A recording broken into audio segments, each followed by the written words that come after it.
Welcome! I'm Jade of Jaded Reader, and today I'm going over my least favorite love interests.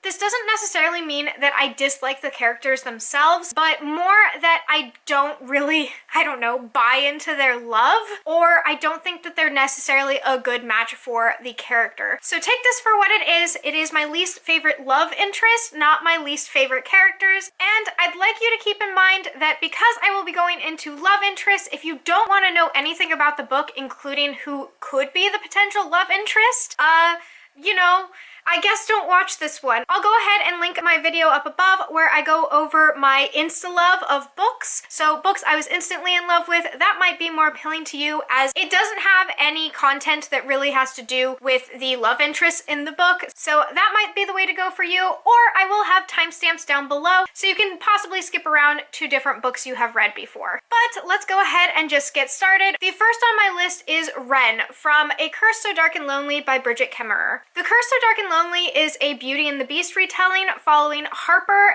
who is from our modern world and is ripped away from her home to go to Wren's world, which is a more standard fantasy world. Wren, our devout beast, is trying to break the curse on his kingdom, and he's been trapped in the cycle for several years trying to break the curse by finding someone to fall in love with him. I did not fall in love with Wren.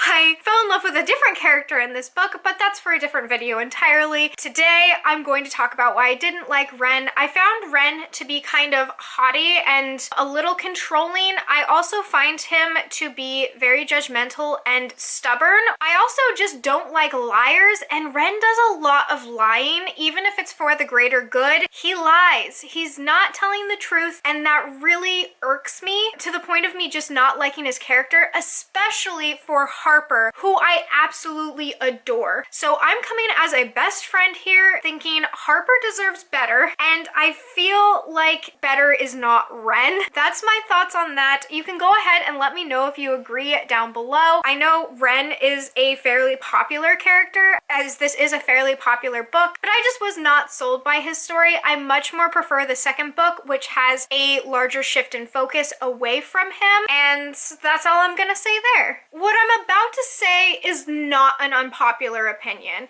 In fact, I would say that it's a fairly popular one, though I know that some people disagree, so please always make your voice heard on my channel unless it's something rude, and let me know if you are in, I would say, the minority here in saying that Anon from Children of Blood and Bone is not my favorite love interest. Children of Blood and Bone is more than its love story. There is a world called Orisha, and it used to be brimming with magic. However, magic was ripped from this world and its people, and Zaylee, who is part of the Reaper clan and is able to either raise or commune with the dead, is trying to bring magic back. Now, Anon in the story is the prince, and his main purpose is to try and track down the last of the Magi and make sure that magic remains wiped out. It's surprising to me that I don't love Anon as a love interest, because I know that there's inspiration from Avatar: The Last Airbender as far as this love interest and having a bit of a Katara Zuko storyline. It just didn't really work for me in this, not because I don't love that ship, but because Anon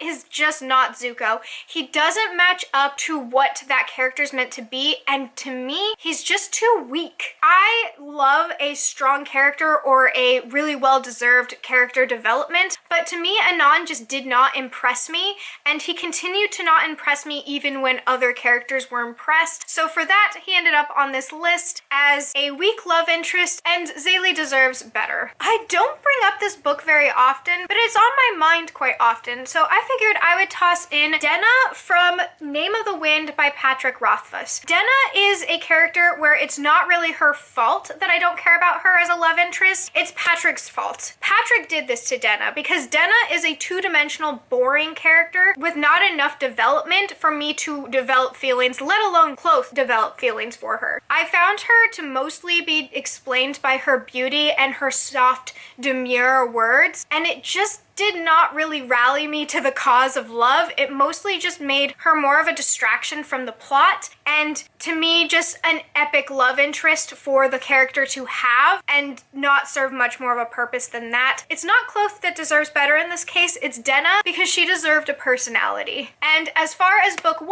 I have not read book 2. She did not get one. Some may be a little surprised at this one, but I promise I have reasons. I am going to go with Rowan Damisch from the Arc of the Scythe series. I'm specifically holding up the first in the series by Neil Shusterman, and I love Rowan Damisch, so let's not get that wrong. I also love him alongside Citra Terranova, who is the other major character in this book. However, I don't love him as a love interest. I think that they had a beautiful mutual friendship that kind of got turned into love, and I don't think necessarily love had to be the goal here. I think in the end, it's a matter of feeling partnership and being trauma bonded together in a world that is completely out of control. The Scythe series is one I have explained on my channel quite a bit, but the quick summary is that this world has conquered death apart from having scythes who statistically kill you in order to curb population. Citra and Rowan are put as scythe apprentices, and just horrible things happen to these children. I can say for certain they only had each other to grasp onto for quite some time. They only had each other to rely on, and it built a really strong connection that I think was really beautiful.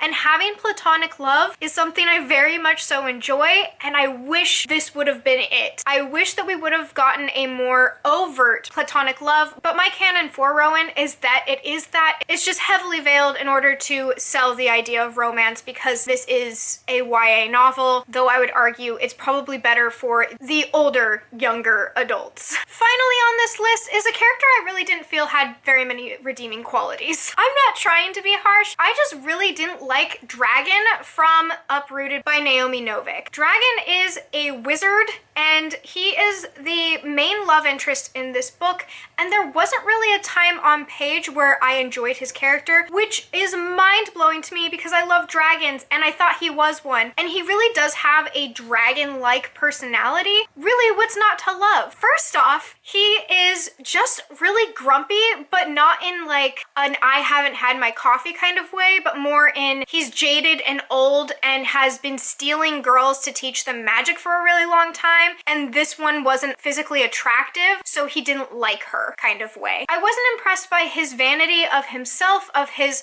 high prestige and magical ability, while also belittling this character and finding her immediately to be lesser than him because of both her status and her physical appearance. And it's made all the worse by the fact that I really do like Agnieszka. Agnieszka grows up in a village at the edge of a haunted, cursed wood, and she is just a wild child meant to be free and is taken to this tower to apprentice with this wizard. He takes young women every year, and while he really wants Agnieszka's very pretty best friend, he ends up getting stuck with Agnieszka instead because the magic pulls to him. He really does show that he's not a fan of her despite not giving her a chance. There's also a content warning in this book for an attempted rape, and I really was unimpressed, if not disgusted, by Dragon's immediate reaction to it. It's immediately put upon the victim, and it's brought up that because of the clothes she was wearing, what did she expect? And if that's not a red flag to you, let me go ahead and hand you a red flag, because that is a red flag, and I just, ooh.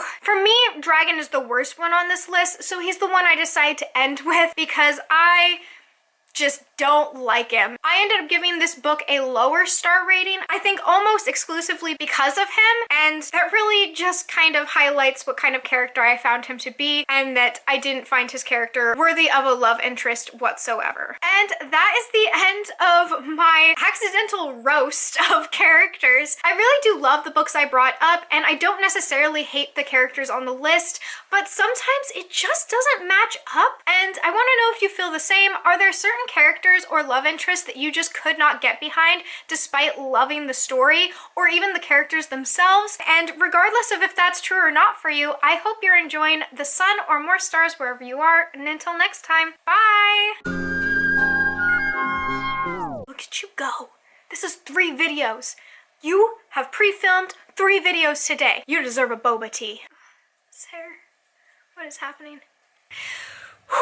Let's start that from the top. It doesn't really have any type of content. No, it's not that my video doesn't have any content. Sark of the what? We can do this. That was quick. That was...